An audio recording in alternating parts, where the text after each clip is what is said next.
রাধে রাধে বন্ধুরা, আজ আমরা শ্রবণ করব ভগবান কলিযুগে কেন সন্ন্যাস ধর্ম গ্রহণ করলেন। চলুন একটু বৃন্দাবনে যাই।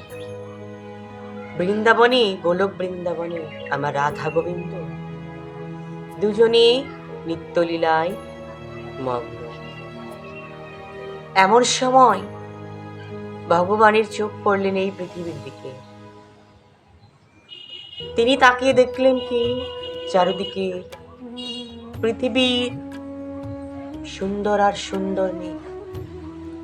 চারিদিকে শুধু অন্যায়, অত্যাচার, অনাচার, ব্যভিচার, দরিদ্রের উপর জোর জুলুম, পাপ বেড়ে গেছে। পাপের কোনো সীমা নেই, ধর্মের কোনো স্থান নেই। ধর্ম এক পায়ে চলছে, অধর্ম 3 পায়ে চলছে। এমন সময় গোবিন্দ আমার আর স্থির থাকতে পারলেন। তিনি রাধেকে ডেকে ডেকে বলছে, রাধে গো, দেখো রাধে, পৃথিবীর দিকে তাকিয়ে দেখো, যে সুন্দর পৃথিবী আমি সৃষ্টি করেছিলাম। ওরা সকলে আমাকে কথা দিয়ে গিয়েছিল, ওরা সবাই ধর্মপথে থাকবে, সৎ পথে থাকবে, সৎ কর্ম করবে। আমাকে ভুলে গেছে, তাতে কোনো দুঃখ নাই। কিন্তু ওরা সকলে আজ অসৎ পথে চলছে, অধর্ম করছে। এভাবে চলতে পারে না রাধে। যদি এমন ভাবে চলতে থাকে তাহলে পৃথিবী ধ্বংস হয়ে যাবে। আমি যাব রাধে, আমি কলিযুগের মাঝে যাব, তুমি আমায় অনুমতি দাও রাধে। তখন রাধারানী কি বললেন, প্রাণনাথ, আমি তোমাকে একা যেতে দেব না। 100টা বছর আমি তোমাকে ছাড়া ছিলাম, আর এক মুহূর্ত আমি তোমাকে ছাড়া থাকবো না প্রাণনাথ। তুমি নদিয়ায় যাবে, কলিযুগে যাবে, আমাকে নিয়ে যেতে হবে।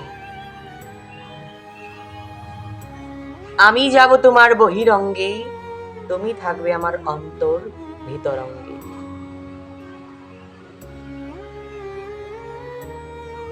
ধুলার মাঝে গড়ি দিতে হলে আমি দেব, তুমি নও।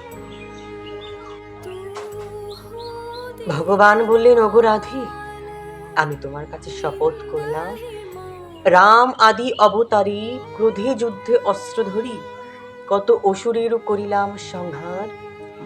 এবে যুদ্ধ না করিব, প্রাণী কারো না মারিব, মধুর হরিনাম দিয়ে চিত্ত শুদ্ধি করিব সবাই। রাধে,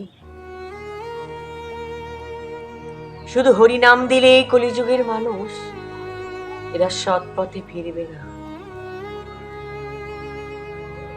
এদের হিংসা বেড়ে গেছে, লোভ বেড়ে গেছে, লালসা বেড়ে গেছে, অহংকার বেড়ে গেছে। শুধু নাম দিলেই হবে না, নামের সঙ্গে প্রেম দিতে হবে। কিন্তু রাধে, আমার কাছে তো সেই প্রেম ও ভক্তি ধন নাই। সেই প্রেম ও ভক্তি ধন তো তোমার কাছে গচ্ছিত আছে।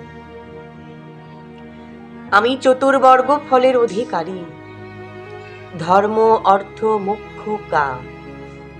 যে আমার কাছে যাহা চায় আমি তাহাকে তাহাই দিই। কিন্তু কেউ যদি আমার কাছে কৃষ্ণ প্রেম ও ভক্তি ধন চায়, আমি দিতে পারি না রাধে, কারণ সেটা তোমার কাছেই গচ্ছিত আছে। এখন আমার প্রয়োজন রাধে, আমি তোমার চরণ ধরে মিনতি জানাই রাধে। এ জীবনে আমি তোমার কাছে কোনোদিন কিছু চাইনি রাধে, আজ আমি চাইছি, শুধু আমাকে ওই প্রেম ভক্তি ধনটুকু আমাকে দাও, ভিক্ষা দাও রাধে। আমি কলিযুগের মাঝে যাব, সবাইকে ধর্মের পথে ফিরিয়ে আনবো। যখন ভগবান আমার রাধারানীর চরণ ধুলি নিয়ে মস্তকে মাখলেন, সারা অঙ্গে মাখলেন,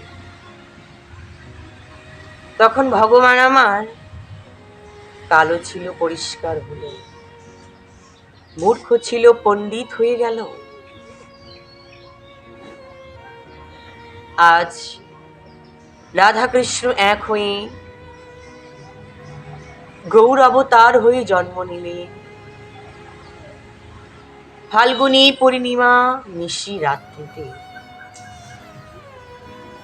নবদ্বীপে জগন্নাথ মিশ্রের ঘরে সিন্ধু ভেদ করি, উদয়গিরি ভেদ করি, নদিয়ার ভাগ্যাকাশের তলদেশে, নিম বৃক্ষের তলদেশে আজ আবির্ভূত হলেন কলিযুগের আরাধ্য ভগবান আমার নিমাই চাঁদ। তার নাম প্রথমে নিমাই রাখা হলো কেন? নিম হচ্ছে তেতো, তেতো খাওয়া ভালো, তাই মা তিনি যাতে তার সন্তানের কোনো ক্ষতি না হয় এই জন্য তার নাম রাখলেন নিমাই। আজ নিমাই ধীরে ধীরে বড় হচ্ছে। তিনি পড়াশোনা শুরু করলেন গুরুদেবের কাছে। তিনি আস্তে আস্তে দিগ্বিজয়ী পণ্ডিত হলেন।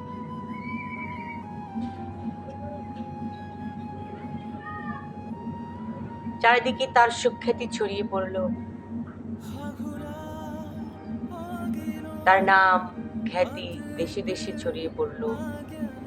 সবার মুখে মুখে রব উঠল কি নবদ্বীপে জগন্নাথ মিশ্রের ছেলে বিশ্বম্ভর মিশ্র, তিনি আজ হয়েছে নিমাই পণ্ডিত, মস্ত বড় পণ্ডিত। তার মতো পণ্ডিত আর এই দেশে নেই।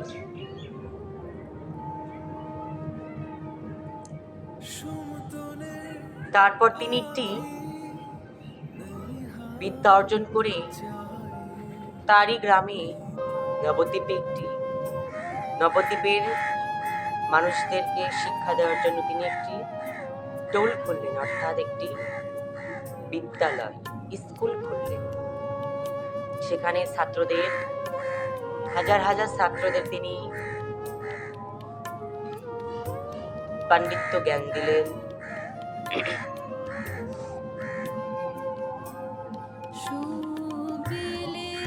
সবাইকে পণ্ডিত্য শেখান। আজ এই পর্যন্তই থাক। পরবর্তী পর্ব 2 শোনার জন্য চ্যানেলটি সাবস্ক্রাইব করুন এবং ফেসবুক পেজটি ফলো করে রাখুন। রাধে রাধে।